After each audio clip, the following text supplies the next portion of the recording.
But I'm probably going to be watching a lot of TV, staying inside, especially coming in next week. And there is the potential, I will say, that schools may be closed Tuesday and Wednesday. Now, we obviously don't make the call here, but we're talking wind chills close to those levels that would lead to cold days, are what they're usually called, depending on your school district. But let's take a look at your Planner Plus and what we are looking at overnight tonight. We do have a wintry mix on the way, but the good news is I think it's going to be out of here, moving a little bit faster, so better weather for the Lions game, and then we'll have more on the cold conditions. But let's talk about the wintry mix expected overnight tonight. This will start off as a kind of rainy area moving in mainly after midnight, and then eventually we transition to kind of more of a sleet around about 3 or 4 o'clock, and then snow showers into the early morning hours of Saturday. So if you're heading out the door early Saturday, you may run into some slippery conditions. But the good news is actually the amount of snow expected is going to be only up to about an inch, which is not that much, but an inch definitely can create some slippery spots. So just again, I think the biggest concern would be Saturday morning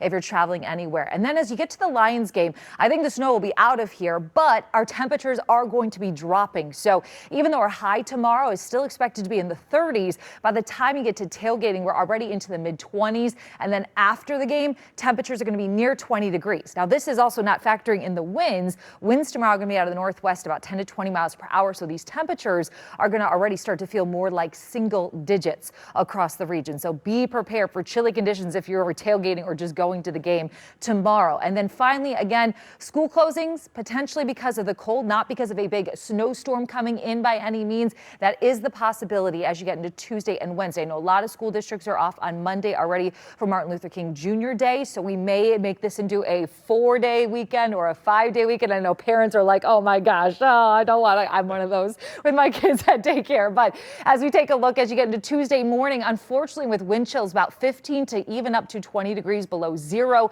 you don't want kids out at the bus stop. That's dangerously cold, and we'll also see some cold conditions, especially moving into Wednesday morning, even though by the afternoon, though, our temperatures will rebound nicely. So keep an eye on the forecast. Right now, we're waking up this morning mainly into the 20s across the region. Our highs relatively warm and in the mid 30s as you get towards this afternoon. Tonight, we're down to about 30 degrees. That's why we're looking at a wintry mix, as we'll be flirting with the freezing mark, but likely be just below.